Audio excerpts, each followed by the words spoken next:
क्या आपने कभी सोचा है कि आज के इस जदीद दौर में भी कोई ऐसी जगह हो सकती है जो बिल्कुल दुनिया की नजरों से ओझल हो? आज के इस एक्सप्लेनर में हम सोर्स मटेरियल की मदद से तुर्कमेनिस्तान की एक ऐसी अमीरियत यानी डिक्टेटरशिप के छुपे हुए खौफनाक हकायक को बेनकाब करेंगे जो वाकई आपको हैरान कर देंगे। तो चलिए इस पुरस्रार सफर का आगाज करते हैं। हमारे सोर्स का आगाज अगस्त 2018 के एक इंतहाई खौफनाक और मिस्टीरियस वाक़े से होता है। एक बस का हादसा होता है जिसमें तकरीबन 40 से 60 मुसाफिर सवार थे। सरकारी मीडिया ने इस हादसे को बस एक आम सा वाक़या करार दिया, ये कहकर कि बस में हद से ज़्यादा भीड़ थी यानी ओवर क्राउडिंग थी, लेकिन हकीकत कुछ और ही थी। लेकिन यहाँ सबसे बड़ा और हैरानकुन तजाद सामने आता है। ये मुसाफिर कोई आम मजदूर नहीं थे, ये लोग स्कूल्स और अस्पतालों से वाबस्ता मुअज़्ज़ज़ असातिज़ा, डॉक्टर्स और यहाँ तक के 14 साल के बच्चे थे। दर हकीकत उन्हें छुपके से इंतहाई थका देने वाली जिस्मानी मुशक्क़त के बाद वापस लाया जा रहा था। अब जरा सोचिए ये कितना चौंका देने वाला है। सुबह ठीक 5:30 बजे इन शहरियों के दरवाजों पर दस्तक हुई। सरकारी अहलकारों ने मुबैना तौर पर बंदूक की नोक पर इन्हें बसों में बैठने पर मजबूर किया, और मकसद क्या था?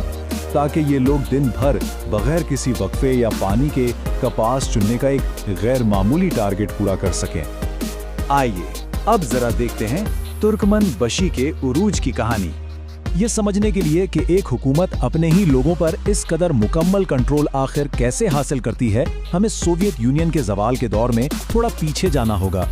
ये सच में हैरान कुन है कि किस तरह सफर मुराद नियाज़ोव, जो किसी दौर में सोवियत यूनियन का सिर्फ एक मुकर्रर करदा एहलकार था, उसने खुद को एक मुतलकुल आनान आमिर यानी एब्सोल्यूट डिक्टेटर में बदल लिया। उसने अपना नया नाम रखा तुर्कमेन बाशी, जिसका मतलब था तमाम तुर्कमेन अवाम का अजीम रहनुमा। उसने आते ही क्या किया? ताकत को इंतहाई तेजी से अपने हाथों में मरकूज कर लिया। जमहूरी इदारों को बिल्कुल खत्म कर दिया गया, मुखालिफ सियासी पार्टियों पर मुकम्मल पाबंदी लगा दी गई, आज़ाद मीडिया को बुरी तरह कुचल दिया गया, और यहाँ तक कि खुफिया पुलिस का नाम बदलकर उसे एक हथियार के तौर पर इस्तेमाल किया गया ताकि किसी भी उठने वाली आवाज़ को हमेशा के लिए खामोश किया जा सके। अब ताकत तो मिल गई थी, तो अगला कदम था मुखालिफत का मुकम्मल खात्मा। जब डिक्टेटरशिप मजबूत हो गई तो निज़ाम ने मुबैना तौर पर मुतवक्का खतरात को इंतहाई मनसूबाबंद और खौफनाक तरीके से रास्ते से हटाना शुरू कर दिया। 50 नवंबर 2002 को एक ऐसी खबर आई जिसने सबको हिला दिया। नियाज़ोव के काफिले पर एक मुबैना कातिलाना हमला हुआ और हुकूमत ने इसका इल्ज़ाम फौरन एक साबिक वजीर पर डाल दिया, जो इस वक्त मुल्क में जमहूरी इंतखाबात यानी डेमोक्रेटिक इलेक्शंस का मुतालबा कर रहे थे। सोर्स के मुताबिक बोरिस चिकमुरादोव के साथ जो हुआ वो किसी भयानक ख्वाब जैसा था। उन पर इस हमले का मास्टरमाइंड होने का इल्जाम लगाया गया, उन्हें कौमी टेलीविजन पर जख्मों की हालत में पेश किया गया और मुबैना तौर पर तशद्दुद के जरिए झूठा एतराफ़ जुर्म करवाया गया। फिर क्या था? बंद कमरे में सिर्फ चंद घंटों का ट्रायल चला और उन्हें उम्र कैद की बेमिसाल सजा सुना दी गई ताकि उनकी सियासी मुखालिफत हमेशा के लिए दफन हो जाए।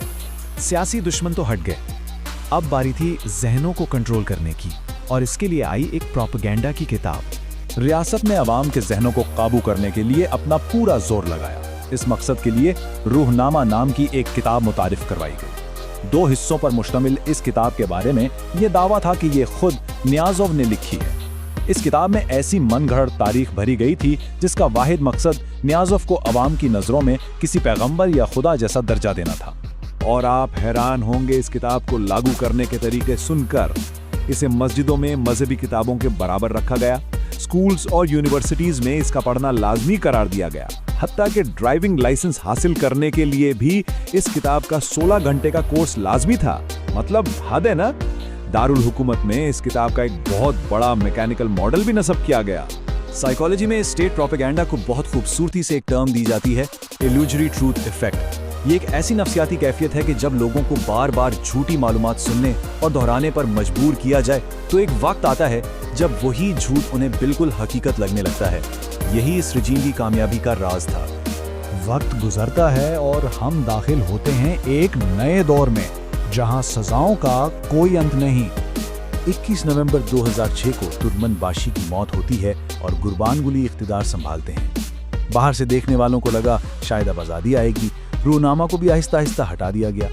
लेकिन सोर्स बताता है कि निज़ाम का जुल्म और डिसिडेंट्स को दी जाने वाली वहशियाना सजाएं खत्म नहीं हुई, बस उन्होंने अपनी शक्ल बदल ली। इन 3 खौफनाक केसेस पर गौर करें।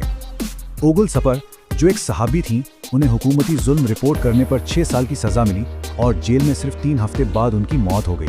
मंसूर को कैदियों पर तशद्दुद का रिकॉर्ड बनाने की वजह से 22 साल की सजा मिली और मुराद, उन्होंने बस कोविड के हवाले से एक वीडियो अपलोड की थी। 4 साल की सजा मिली जो रिहाई के वक्त ऑटोमेटिकली आगे बढ़ा दी गई। और हाँ, कोविड का जिक्र आया है तो इनका रवैया सुनिए। इस रिजीम ने ढीठपन से वबा के वजूद से ही मुकम्मल इनकार कर दिया। सोर्स बताता है कि मुबैना तौर पर शदीद बीमार शहरियों को भी जबरदस्ती कपास के खेतों में झोंक दिया गया ताकि सरकारी पैदावार का टारगेट कम ना हो। इस सब में सबसे ज्यादा दिल दहला देने वाली स्ट्रेटजी है एंडलेस सेंटेंसेस, यानी लामुतनाही सजाएं। सियासी कैदियों को पहले छोटी सजाएं सुनाई जाती हैं, लेकिन ठीक उस दिन जब उन्होंने रिहा होना होता है, उन पर नए झूठे चार्जेस लगाकर सजा को और बढ़ा दिया जाता है। उनका वाहिद मकसद कैदियों की उम्मीद को मुकम्मल तौर पर तोड़ देना है। इस जबर और खौफ के स्केल को समझने के लिए सिर्फ इस एक फिगर पर गौर करें, 162। 2013 से 2022 के दरमियान कम से कम 162 ऐसे डॉक्यूमेंट शुदा वाक़यात हैं जहां लोगों को ज़बरदस्ती गायब यानी लापता कर दिया गया। ये नंबर इस खामोश जुल्म की चीखती हुई गवाही है। इस सारे जायजे के बाद आखिर में एक बहुत ही गहरा और परेशान कर देने वाला सवाल बचता है। आखिर इस तरह के मुतलकुल अनान और जालिमाना रजीम आज की जदीद दुनिया और ग्लोबल स्पॉटलाइट से इतनी आसानी से छुपे कैसे रह जाते हैं? ये एक ऐसी संगीन हकीकत है जो आज की इस गुफ्तगू के बाद हम सबको सोचने पर मजबूर कर देती है।